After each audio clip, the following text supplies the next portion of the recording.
I get started, this is Janet Collections Taylor in the color Sugar Brown. I do have a review coming up on her. She could be up. You know how I roll. I pre-film. If she's not up and you want to see her, put her down below. I'm also like playing a little Russian roulette because I brought my regular coffee cup, which doesn't fit into the cup holder. So this is one of the times when it's like, I know this is going to end in disaster, and yet I'm still doing it. That's like my dating life. I'm kidding. I'm in the craziest mood. It's the end of summer and it's still nice out, but the mornings are cooler, and I'm like pulling out my fall colors because I really love fall and Halloween and all that, so I'm here for it. Okay, so today I just wanted to do a little video about 5 tips to cover the line of demarcation in a wig, which is aka make it look more natural. And the line of demarcation is the line here in the front between the wig and your actual skin or head. I'm going to do a full video, a wig 101 video with like 20 something tips on how to make a wig look more natural, synthetic wig look more natural. But I just wanted to do some quick ones because these are just the basic ones that I feel are the basic ones that can definitely make a difference. So the first one is to use concealer or powder in the part. So I have powder in my part. I remember sitting and watching a video with someone who I was teaching how to wear a wig, and it was one of my videos. And she's looking at it, she's like, yeah, it looks nice. And then I put the powder through the part, and she's like, oh my gosh, that made like 100% difference. It's like eyebrows. When you do your eyebrows, it does like completely change your face, and it seems like such a little process, but so putting concealer in the part or powder that is your skin tone or even slightly lighter, just because your actual scalp would be a little bit lighter, that can definitely mask that line of demarcation. Another thing is to do sort of what's called the flip over method, especially if the parting space is really crazy. Like if you only have like 1 or 2 inches of parting space, the flip over method is where, you know, like when you have your natural hair, or you see people with their natural hair and they kind of just go like this, and it's like a little flip over, so you don't actually see a part. I mean, it's there, but you don't really see it. You can do that with a wig as well. A lot of people do that just to mask, especially if it's a pretty wig, but the older wigs, the parting space was like ridiculous. It's like this long. So that's something where you can go ahead and put a powder in the part where the parting space is, and then just kind of do a flip over with the rest of the hair. The next one is to cut a V in the lace, and I do this sometimes, especially if it's a lace parting wig. So you cut the lace front, and right here where this is meeting my scalp, sometimes the lace is just a darker color, or the knots right at the front are just a little bit darker or thicker.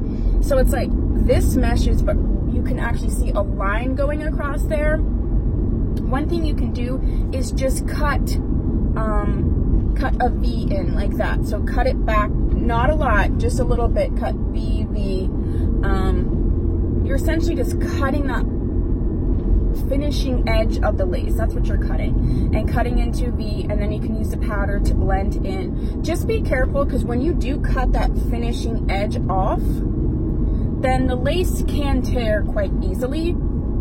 I've actually never had it be a problem, but it's just something to keep in mind. You don't want to like just hacking into it, because the finishing edge is what keeps the lace together, so you're actually cutting that off.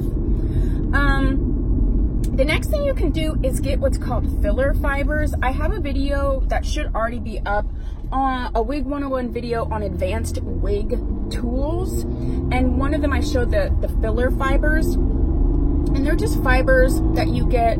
Like, a lot of times men will use them if they're just like getting a little bit light with hair up at the top, and it like you just shake them out, or you can just do like a squeezy thing, and it's just fibers that adhere to your hair that just make it a little bit fuller.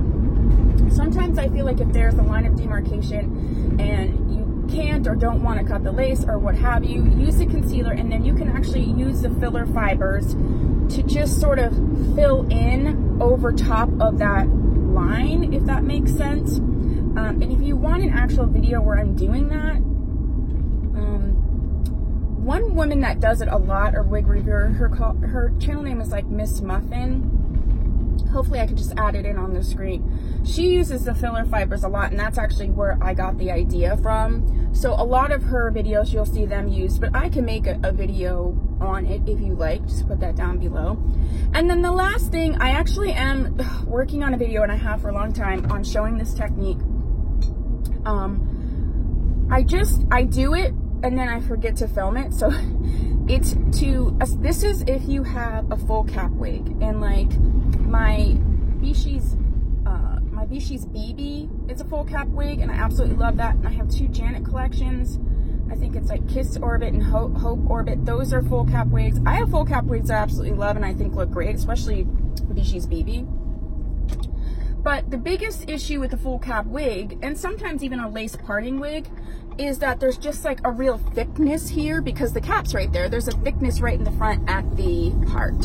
So what you can actually do is flip it over, and you will see that there is a lace there. And you'll see that the edge right here that's in front is like the edge of a seam when you hem pants.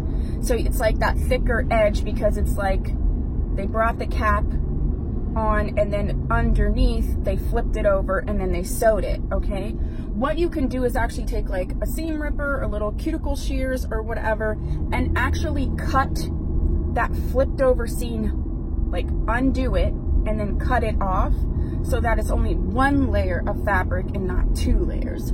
I hope I'm totally making sense on that. I am making a video on that. If you really want to see that sooner rather than later, please put that down below, because that's kind of how I get, what's the word, a fire under my butt about certain things. Is if somebody requests something, I always bump it up in the rotation of videos if it's already edited, and then I film it as soon as possible if it hasn't been filmed. So just know that.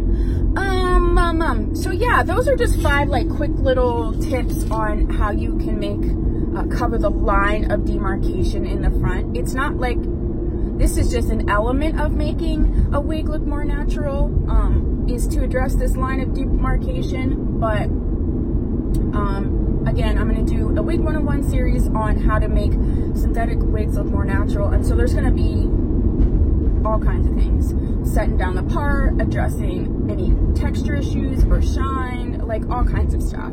So that's it. That was short and sweet. Yeah. I hope that you are going to have a super fabulous day, because, you know, that's what I want you to have. And if you haven't subscribed, please consider doing so. If you have, thank you so much. If you have any video ideas or anything to add to this conversation, please put that down below. And I thank you so much for watching, and I will see you in my next video. Bye.